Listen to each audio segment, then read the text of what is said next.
Çok kötü deprem oluyor. Çok kötü. Elazığ nereye buraya? Otobüs sallanıyor. Allah'ım ya Rabbim. Allah'ım ya Rabbim. Çok kötü deprem oluyor.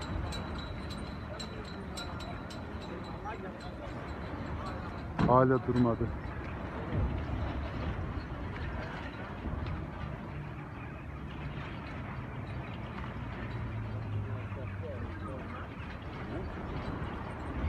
Çok kötü. Hala devam ediyor. Nereye kenar açıyor? Nereye? Nereye kenar açıyor? Şimdi durdum.